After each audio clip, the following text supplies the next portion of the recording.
Question number 8, Fletcher Tabuto. Thank you, Mr Speaker. To the Minister for Economic Development, does he stand by all his statements? Well, big question, Professor. The Honourable Stephen Joyce. Mr Speaker, yes, particularly my statement where I congratulated that member on asking me as many Northland-related questions in the last 2 days as the member for Northland has in the last 2 years. Supplementary. Order. Order. Order. It's a point of order.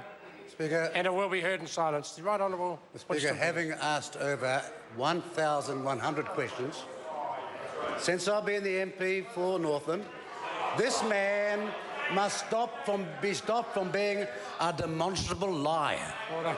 Order. And I've explained to the member on a number of occasions, if he feels that there's a case of deliberate misrepresentation, he needs to refer to Standing Order 359. Further point of order, the Honourable Jerry Brownlee. Mr Speaker, as you know, the Business Committee has made some determinations about the adjournment debate this afternoon. And I know that New Zealand First will be taking speeches. Should that member wish to extend his time by 5 minutes to list his achievements on behalf of Northland, then the Parliament, I'm sure, be this party be agreeable to doing this. Of course, it wouldn't take 5 minutes, it'd take 5 seconds. Order. And that equally is not a point of order, and the member, Mr Peters, may decide to leave to do that course of action later in the adjournment. Point of order, Speaker. Point of order, the Right Honourable Winston Peters. Mr Speaker, I love that idea, and I seek that motion be put right now, the House being a master of its own destiny. Yeah, so leave is sought. Order. If I could summarise the leave that's being sought by the Right Honourable Winston Peters, he is seeking leave for an additional 5 minutes in his call in the adjournment debate this afternoon. Order. I'll invite to list his achievements as the member for Northland. Is there any objection to that course of action? There is.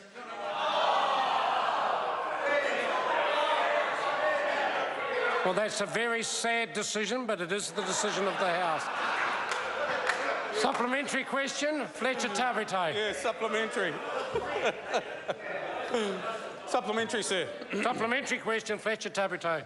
If, and I quote the Minister, the government's procurement program has a proven track record of creating significant value for taxpayers, is the Minister worried that the government's own procurement corruption-free status could be questioned given MB's former Deputy CEO responsible for procurement, Peter Thompson, joined Fuji Xerox just before it then won a multi-million-dollar government contract for printers? The Honourable Stephen Joyce. Mr Speaker, I'm advised by officials that there is no issues with the claim that the member has raised. Supplementary. Supplementary question, Fletcher Tabuto. Thank you, Mr Speaker. To the Minister, how has Fuji Xerox created significant value for Northland schools by 1, charging them for much higher print volumes than they previously used, 2, saying there's no monthly charge but then charging $195 per month per machine, and 3, locking schools into 84-month-long contracts with exorbitant cancellation fees? What are you doing? The Honourable Stephen Joyce. Well, Mr Speaker, I'm happy to take the member through it, as I already have done with Mr Peters in written questions. The key point is that contracts he's referring to were signed by the schools outside the all-of-government framework and without MB's knowledge. At that point, the whole accusation falls to bits.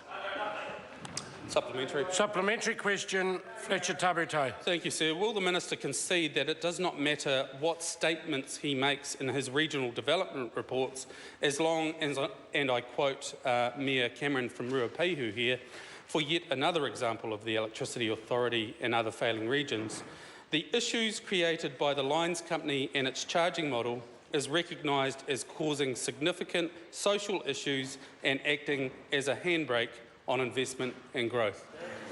The Honourable Stephen Joyce.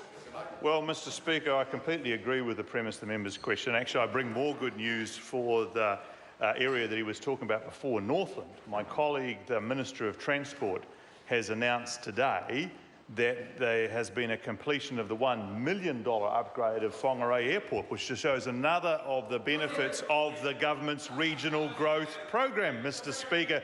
And those upgrades were part of a partnership between the Point of order. Order. Speaker, Point of order, the Right Honourable Winston Peters. Speaker, this answer has nothing at all to do with the question he's being asked.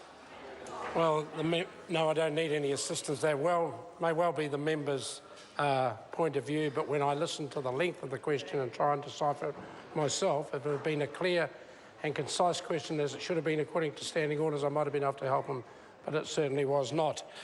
Question number 9.